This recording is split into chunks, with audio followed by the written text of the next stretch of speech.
तकरीबन 1.5 वर्ष पहले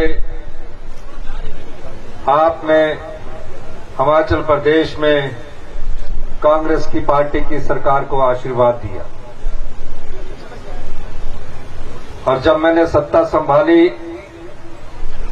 और अपने पहले बजट में मैंने ये फैसला किया कि 2026 तक हम हिमाचल प्रदेश को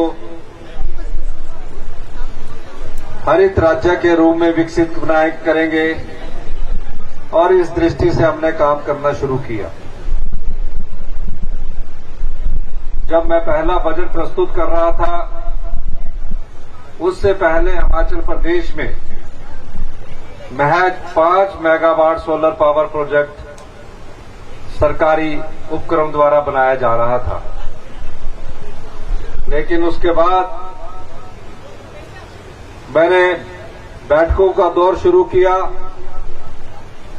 और ये निर्णय किया कि एक आकलन किया जाए कि अगले 5 वर्षों में हम कितनी सोलर पावर का दोहन कर सकते हैं। मैं अधिकारियों की बैठक ले रहा था। पूरे देश में हमारे को कहा जाता था कि हम बिजली के क्षेत्र में सरप्लस राज्य है। मैं आपको बताना चाहूंगा, अक्टूबर के महीने से लेकर मार्च महीने तक हम बाहर से बिजली की खरीद करते हैं और ये उस समय के जो प्रचलित दरें होती है, मार्केट में जो रेट चला होता है, उसके आधार पर हम बोली करते हैं। मैंने सोचा कि हमें सर्दी में बिजली सस्ती मिलती होगी, लेकिन जब मैंने पूरा इसका अध्ययन किया तो 5 रुपए से लेकर 8 रुपए तक हम अक्टूबर से मार्च में ओपन मार्केट से बिजली खरीदकर अपनी जनता को देते, अपने उद्योगों को देते। इस दृष्टि से कैसे हिमाचल प्रदेश आत्मनिर्भर होगा? मैंने पूछा, हमारे इतने हाइड्रो प्रोजेक्ट है। उन्होंने कहा जो हाइड्रो प्रोजेक्ट आपके हैं, जो पानी से बिजली बनाने वाले प्रोजेक्ट आपके हैं, सर्दियों में जब पानी कम हो जाता है तो बिजली भी बहुत कम पैदा होती है और हमें बाहर से बिजली खरीदने की जरूरत पड़ती है। इसका समाधान क्या होगा? तकरीबन 1500 करोड़ रुपए की हम बिजली बाहर से खरीदते हैं। समाधान के तौर पर चर्चा हुई, 2 चीजों को हमने चुना। एक, भविष्य में कौन सी टेक्नोलॉजी ऐसी है जिसको हमको आगे लाना है। ग्रीन हाइड्रोजन के रूप में हमने उस टेक्नोलॉजी को अपनाने की शुरुआत कर दी और भारत सरकार के उपक्रम ऑयल इंडिया लिमिटेड के साथ हमारा उसका समझौता हो चुका है। दूसरी टेक्नोलॉजी सौर ऊर्जा का उत्पादन को बढ़ाना है और ऊना जिला को यह सौभाग्य प्राप्त हुआ है कि हिमाचल प्रदेश का सबसे बड़ा सौर ऊर्जा का जो परियोजना है वो पेखूवाला में, जिसका शिलान्यास हमारी सरकार ने 7 महीने पहले किया था, उसका उद्घाटन भी आज पिछले दिनों मैंने उप मुख्यमंत्री के विधानसभा क्षेत्र में जाकर किया। तकरीबन 20 करोड़ रुपए की उससे आय होगी। विवेक शर्मा जी विधायक बने। विवेक शर्मा जी ने कहा 1 महीने के अंदर कोई ना कोई परियोजना का शिलान्यास होना चाहिए और आज मैं अगलौर में 10 मेगावाट के सौर पावर परियोजना का शिलान्यास कर रहा हूं। निर्देश ये दिए गए हैं कि 3 महीने या 4 महीने के भीतर उसको पूरा करना है और इससे तकरीबन 8 करोड़ रुपए की आय हर साल होगी। और इस वर्ष हमारा ध्येय ये है कि हिम ऊर्जा के माध्यम से भी जो निजी क्षेत्र में ये सौर पावर प्रोजेक्ट लगाना चाहता है और पावर कारपोरेशन के द्वारा भी जो पावर प्रोजेक्ट लगाना चाहता है, कम से कम 200 मेगावाट की बिजली पैदा की जा सके।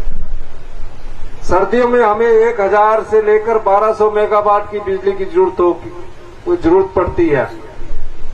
अगर ये 200 मेगावाट पैदा होगी तो हमारी कुछ बिजली जो हम बाजार से खरीदते हैं उस पर निर्भरता कम होगी। अगर हिमाचल प्रदेश को आत्मनिर्भर बनाना है तो हमें ऐसे फैसले करने होंगे। ये सप्पड़ था और इस सप्पड़ में एसजेवीएनएल हमारी जगह लेकर इसमें प्रोजेक्ट लगाना चाहता था। मैंने कहा पिछले 40 वर्षों में हमने काफी संपदा का दोहन कर दिया है।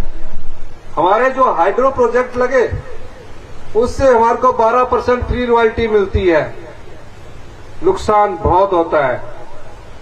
जब मैंने फैसला किया तो हमने उनसे ये जगह भी ली और इस जगह पर हम अपना सोलर पावर परियोजना का भी लगा रहे हैं। मैं चाहता तो कह देता कि हमारे पास पैसा नहीं है।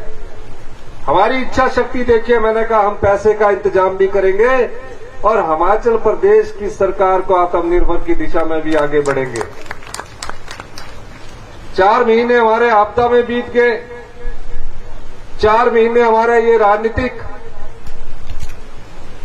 जो हलचल रही इसमें बीते और 17-18 महीने हुए हैं। 9 महीने में हमारी सरकार ने 40 मेगावाट बिजली पैदा कर दी है 6 महीने के भीतर। ये इच्छा शक्ति होती है। जयराम ठाकुर जी की सरकार 5 साल रही, आपकी संपदा को लुटाते रहे। हम आपकी संपदा को बचाने के लिए आए हैं और हमने देखिए हिमाचल के हित में फैसले किए हैं, हिमाचल की जनता के हित में फैसले किए हैं। 1,36,000 कर्मचारियों को केंद्र सरकार की अड़चनों के बावजूद भी, हमारी आर्थिक स्थिति ठीक न होने के बावजूद भी हमने उन्हें ओल्ड पेंशन स्कीम से नवाजा ताकि वो अपना बुढ़ापा सुरक्षित कर सके। तकरीबन 1 साल में हमने 2200 करोड़ का राजस्व एकत्रित किया है। समाज के अंतिम व्यक्ति तक पहुंचने की हमने कोशिश की है। हिमाचल प्रदेश में हम कैसे आत्मनिर्भर बने, इस दृष्टि से हमारी सरकार कार्य कर रही है। आज मैंने अपनी बहनों को उन भ्रष्टाचार के चोर दरवाजे बंद करके 1500 रुपया, जिसकी उम्र 18 साल से अधिक की हो चुकी है, जीवन भर हमारी सरकार उनको हर महीने 1500 रुपया देगी और साल का 18,000 रुपया सम्मान निधि के रूप में हमारी बेटी और बहन को मिलेगा। भारतीय जनता पार्टी की प्रधान किसान सम्मान निधि योजना में तो सिर्फ 6,000 रुपया मिलता है। ये किसका पैसा है? ये आप लोगों का पैसा है। हम लोग आपके परिवार से निकलकर मुख्यमंत्री की कुर्सी पर पहुंचे हैं, आपके दर्द को जानते हैं, आपके पीड़ा को समझते हैं, आपके दुख को हमारी सरकार बांटना चाहती है। लेकिन भारतीय जनता पार्टी की सरकार ने जिस राजनीतिक षड्यंत्र के तहत ऑपरेशन लोटस को अंजाम दिया, विधायकों की खरीद फरोख्त की, हिमाचल की जनता ने 6 उपचुनावों में उसका करारा जवाब दिया। 4 सीटें उन्होंने हमारे पक्ष में जीतकर हमारी झोली में डाली। आज हमारी पूर्ण बहुमत की सरकार है। 34 से हम 38 हो गए। और अब 3 जगह उपचुनाव होने जा रहे हैं। ये इतिहास की एक ऐसी विडंबना है जो इतिहास के पन्नों में लिखी जाएगी। भविष्य में इतिहास के जब पन्ने पलटकर देखे जाएंगे तो इन 3 आजाद प्रत्याशियों से ये पूछा जाएगा कि जब आप देरा, हमीरपुर और नालागढ़ से विधानसभा का चुनाव लड़ रहे थे, देरा, हमीरपुर और नालागढ़ की जनता ने ना तो कांग्रेस के पक्ष में वोट दिया, ना भारतीय जनता पार्टी के पक्ष में वोट दिया। उन्होंने इन 3 आजाद प्रत्याशियों को चुनकर भेजा। उस समय कोई सरकार हमारी बनने वाली नहीं थी, 2022 की बात है। उन्होंने सोचा जिस भी पार्टी की सरकार बनेगी, ये 3 आजाद प्रत्याशी उनसे हमारे काम करवाएंगे। तीनों इंडिपेंडेंट विधायकों के मैंने काम किए। मेरे साथ बैठकर अपने काम तो करवाते ही थे निजी, लेकिन और भी कोई काम करवाना होता था मैं वो भी करता था। मेरे स्वभाव में है कि जो मेरे पास आ जाता है मैं उसका काम करने की कोशिश करता हूं, उसके साथ हाथ बटाने की कोशिश करता हूं। आज ये तीनों 3.5 साल के लिए फिर हमीरपुर, देरा, नालागढ़ की जनता के पास जा रहे हैं। यहां चुनाव खत्म हो गया। यहां बिके हुए प्रत्याशी को पुथलैंड की जनता ने बाहर का रास्ता दिखा दिया।